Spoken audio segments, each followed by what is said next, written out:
Hello, and welcome to the Practical Welding Engineer, where I will share with you the lessons I have learned from about 20 years of working within the welding industry. Here we will concentrate on real-life examples and challenges. Today will be a short video to introduce the channel and look forward to what's in store. So please remember to like and subscribe to stay up to date with the latest content. And with that, we'll jump in. So has this happened to you or something similar happened to you or somebody you know? Your client comes to you with their product. I want this. Yeah, you look at it. Yeah, we can make that. No problem. You take it to your fabrication team. They go away and make it. And of course, it's a welder, so everything's easy. Your fabrication team finish that product and your client comes back to you and says, that's not what I asked for. Now, why might that be? Could be, something as serious as the wrong material grades have been used, or you don't have compliant documentation for your welding or NDT processes, or you've missed a requirement from a client spec. Now, of course, that is a doomsday situation for a lot of fabricators where the client turning around and saying, that's not what I asked for, could lead to severe penalties, either in rework or non-compliances, NCRs, or even the client turning around saying they're not accepting delivery of the product.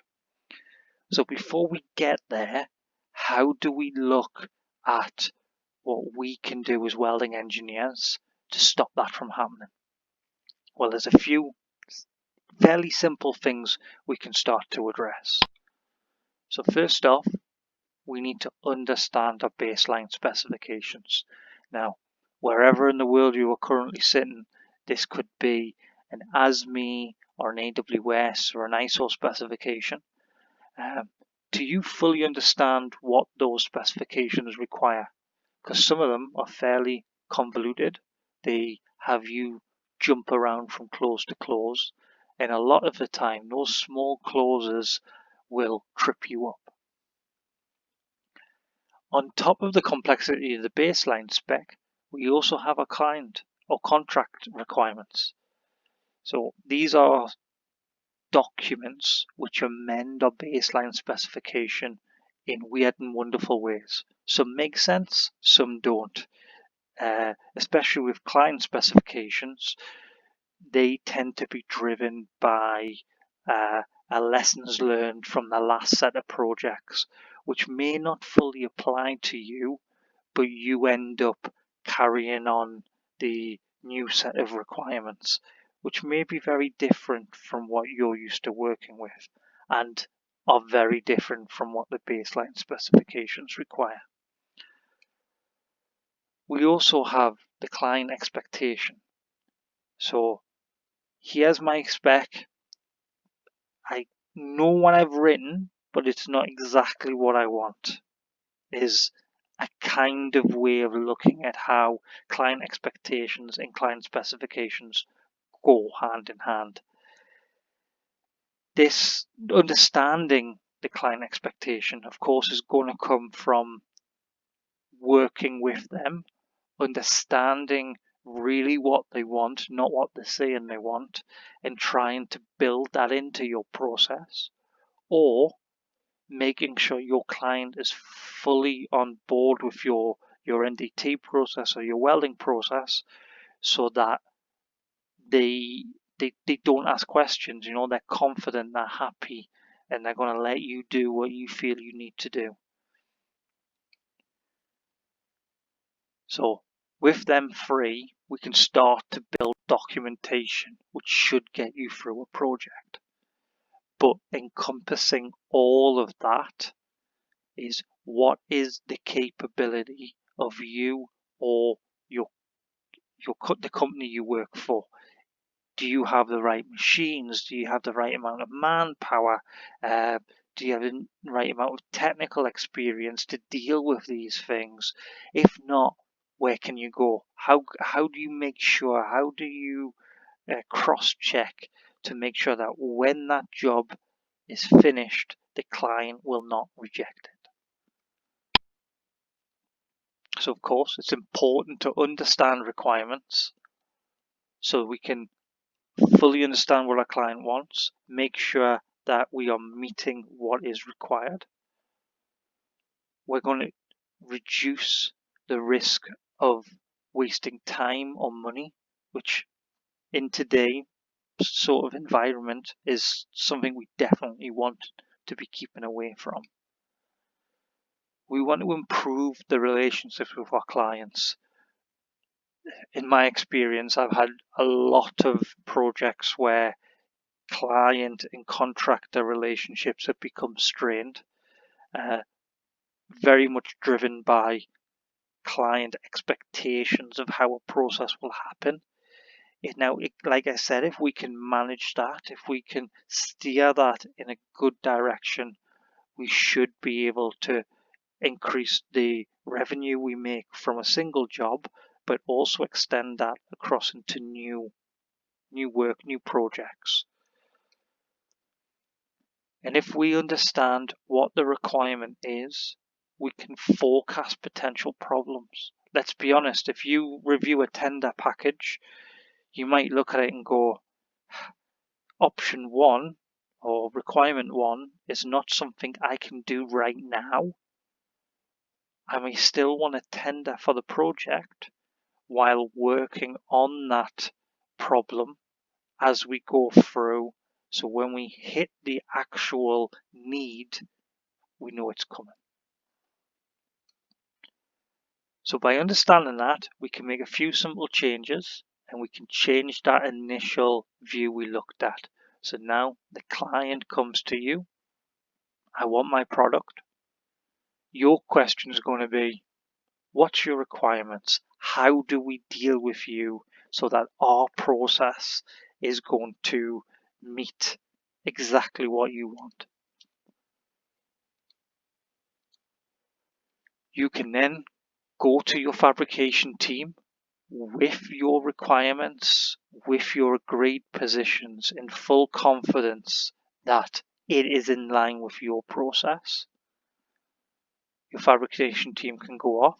Of course, it'll still be easy. But when your client then turns up, they're going to say it's awesome. How many people have had their clients say the work they've produced awesome?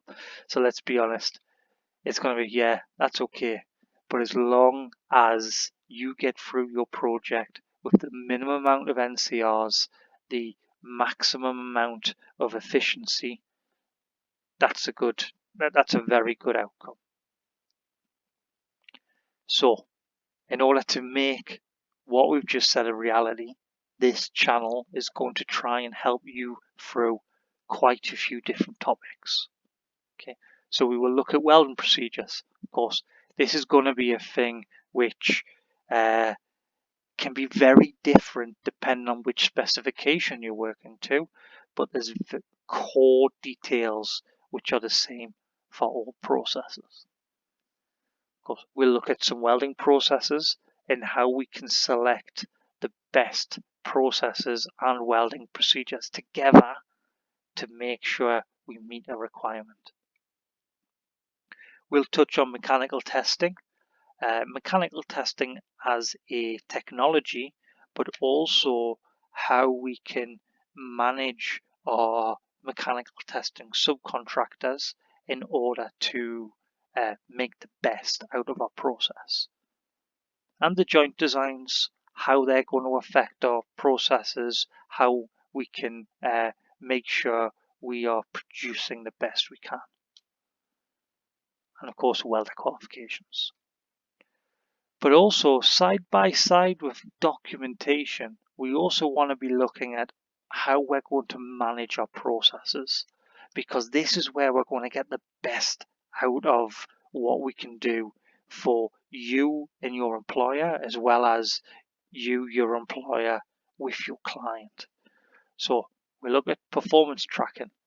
What are the different ways we can track the performance of a welding and NDT? What's the pros and cons of those? Again, working through examples and hopefully give you the main foundations of the tracking process.